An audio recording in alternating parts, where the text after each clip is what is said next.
ఒక్కొక్కటి 16 సార్లు రాశారు ఒక్కొక్క నామం.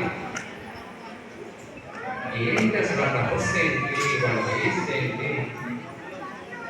ఈ రోజు చిన్న పిల్లలందరూ కూడా అమ్మో మేము చేయలేమని చెప్తున్నాం. నిజంగా వాళ్ళ వయసు అద్భుతమైన వయసులో ఇంత చేస్తున్నది ఎవరు గురించి 108 సార్లు అంటే గొప్ప కాదు. అటువంటి సాధన చేయటం వల్ల ఏమీ ఎక్కలేదు. వాళ్ళు ఎదురు పడితే మనకు చాలా సమస్యలు పోతాయి.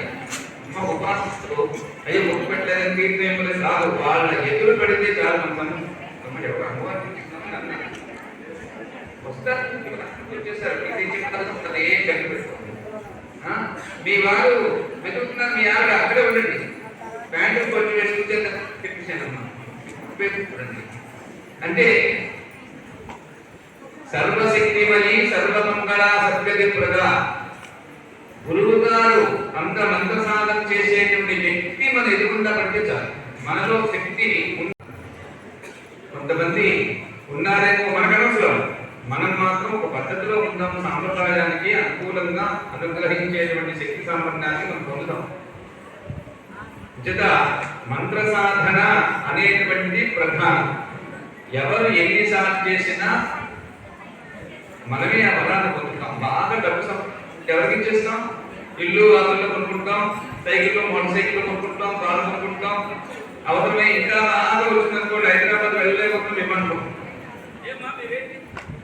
ఇంకేం లేదు, ఆకాశాన్ని భూమిని కూడా తీసేసుకోవాలి, సంతృప్తి ఉండదు దాన్ని. కానీ అమ్మ దగ్గరికి వచ్చేసారు ఇంక చెప్పకుండా రహస్యాన్ని ఎంత సంపాదించినా కొన్ని కోట్ల శక్తులు మనతో వస్తూ ఉంటే ఆనందంగా ఉంటుంది, అద్భుతంగా ఉంటుంది, అందరికీ అనుగ్రహించేటువంటి మంచి దారి ఉంటుంది. అటువంటి సాంప్రదాయం కావాలి అంటే మనం ఏం చేయాలి? నెల ఒక్కసారి శ్రీచక్రం కూర్చుని అని చెప్పి అలా జప చేసుకోవడం. శ్రీ మహారాజ్ శ్రీ మహారాజ్ శ్రీమసింహారాజ్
and